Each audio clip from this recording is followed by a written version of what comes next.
नमस्कार, मैं हूं अंजलि और आप देख रहे हैं 24 इंडिया न्यूज। तो आइए शुरुआत करते हैं आज की प्रमुख खबर से। किस लिए मिले थे क्या? अभी कल पेपर में जिस तरह से अनाउंस हुआ है और पता चला कि सैनिक कार्रवाई जो है शायद जल्द ही होने वाली है, तो सैनिक कार्रवाई के समय जो भी प्रिकॉशन लिए जाते हैं, इस बार की कुछ संभावनाएं अधिक नज़र आ रही हैं, जिसकी वजह से हर जगह मॉक ड्रिल कराई जा रही है आपके डिफेंस के लिए। तो मॉक ड्रिल के अंतर्गत जैसे कि हम लोग सेना में रहते हुए काफ़ी कुछ जानते हैं उन चीज़ों को कि बम चलता है, ऊपर से हवाई जहाज़ सर्वेक्षण चलेगा, बम गिराएगा, तो कैसे अपना बचाव करना है, बचाव के बाद फिर कार्रवाई के बाद फिर कैसे जो घायल लोग हैं उनको कैसे उठाना है, कैसे भेजना है, इन सारी कार्यों के लिए। हालांकि हम लोग सेना में भी अभी कह चुके हैं कि हम लोग तैयार हैं, आप कभी भी बुलाएं, लेकिन मैं समझता हूं कि शायद हम लोगों की एज ज़्यादा होने की वजह से शायद वहाँ से बुलावा ना आए, लेकिन हम अपने ज़िले के अंतर्गत तो ये हम सहयोग कर ही सकते हैं। अपने जो यहाँ प्रशासन है उस प्रशासन के साथ हम अपना जो एक्सपीरियंस है हम सबका, वो सब हम उसको साथ शेयर कर सकते हैं। जो हमारे पास नॉलेज है, किस तरह से बचाव करना है, किस तरह से उसके घायल को उठाना है, किस तरह से ले जाना है, उसके बाद क्या कार्रवाई करनी है, इसके लिए हम जिलाधिकारी महोदय से अपना ज्ञापन और अपना सहयोग देने के लिए उनको एक पत्र दिए हैं और उन्होंने भी हमसे ये कहा है कि हम आपका सहयोग लेंगे और आपका स्वागत है। आतंकवादियों के खिलाफ किस तरह का ऑपरेशन होना चाहिए, आप अपना अनुभव के साथ बताएं। देखिए, आतंकवादियों के खिलाफ तो ऑपरेशन बहुत तगड़ा होना चाहिए, क्योंकि कई बार हो चुका है और इसको देखते देखते ये छिटपिट तो ये तो चलता रहता है। लेकिन 2-3 जो इन्होंने उड़ी सेक्टर और उस तरह के जो किए थे, उसको देखने के बाद अभी काफ़ी दिन जिस तरह से चल रहा था साथ, लेकिन अचानक, मैं उस शब्द का इस्तेमाल नहीं करना चाहता कि धर्म पूछ करके जो मारा, ये उन्होंने बहुत बड़ा गलत काम किया है, जिससे कि पूरी जनता के अंदर एक मतलब गुस्सा है और उस गुस्से को जिस तरह से अभी बातें चल रही हैं मीडिया और राजनीति में, उसको देखते हुए वो लग रहा है कि बहुत ही तगड़ी कार्रवाई होनी है। और इस कार्रवाई में अगर मैं समझता हूँ, जैसा हम लोगों का अपना विचार बनता है कि शायद इस बार हिंदुस्तान उनको एक तरफ से नहीं, उनको 3 तरफ से अटैक करेगा। और 3 तरफ का मतलब नेवी अपना अरेबियन सागर में, और थल सेना अपना है ही, और एयर अटैक। और मुझको लगता है कई जगहों पे हमला होगा, कोई एक जगह पे हमला नहीं होगा। और ये अगर होता है तो ये बहुत बड़ा मैसेज विश्व के अंदर जाएगा और ये आतंकवाद के लिए बहुत ही ज़रूरी हो गया है, क्योंकि ये आतंकवाद अब सहन नहीं होता है। आदमी अपने को सेफ नहीं समझ रहा है।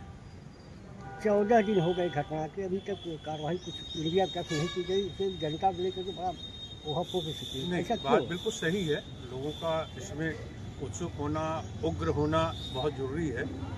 ये आप एक छोटा सा कोई कार्य अगर अपने घर पे भी करते हैं, कोई शादी है, ब्याह है या कुछ भी है, तो आप एक समय लेते हैं और वो समय महीने भर का, 10 दिन का, 20 दिन का आपको टाइम लगता है। एक कथा करने जाते हैं उसके लिए आपको 1 या 2 दिन का समय लगता है। इसमें तो पूरा मोबिलाइजेशन है, इसको पूरा यहाँ से मोबिलाइज करना है, पूरे सैनिकों को बॉर्डर पे पहुँचाना है, फिर उसके बाद वहाँ अटैक होगा तो पीछे भी हमको सपोर्ट देखने हैं, हमारे अंतर्गत भी, हमारे बीच में भी बहुत से लोग इस तरह के बैठे हुए हैं जिनसे कि हमको निपटना पड़ सकता है। कई देश भी तैयार हैं हमारे खिलाफ। इसलिए जो है हमको जो है ये तैयारी बहुत ज़रूरी है और इसमें समय लगता है। कोई ये नहीं है कि तुरंत गए, मारपीट की और चले गए। क्या डिफेंस तरफ से कोई फ़ोन आया है, ईमेल आया है आप लोगों को? बिल्कुल ऐसा है, ये तो इन्फॉर्मेशन आती जाती रहती है। वैसे सभी को एक बार स्टैंड तो किया जाता है, इन्फॉर्म किया जाता है कि बी रेडी फॉर। तो इस तरह का कोई वो नहीं। हाँ, पर्सनली कुछ इस तरह से आते हैं। और सेना के अंतर्गत जो है 5 साल तक जो है, जब रिटायर होता है आदमी, उसके 5 साल तक उसको कभी भी बुलाया जा सकता है। 5 साल के ऊपर वो सेकंड ऑप्शन में चला जाता है। तो अभी फ़िलहाल तो हम लोग ज़्यादातर लोग सेकंड ऑप्शन में ही हैं, तो लेकिन तैयार हम लोग। क्या नाम है आपका? मैं कैप्टन अजीत कुमार पांडे और हमारे साथ में किस सेवा में थे आप? राज बहादुर पाल नहीं, हम सब रिटायर्ड हैं, सर्विसमैन है। हमारा यहाँ भूतपूर्व सैनिकों का आप संगठन। थल सेना में, जल सेना में किस? मैं थल सेना में था। और मैं सेना में 22 साल नौकरी की है और 2 लड़ाइयाँ देखी, एक श्रीलंका, एक कारगिल। दोनों से इस साल कुछ इस बार बेहतर होने वाला है, क्योंकि वो लड़ाइयाँ आंतरिक थी। अब ये लड़ाइयाँ अब जो है बाहर हो गई हैं।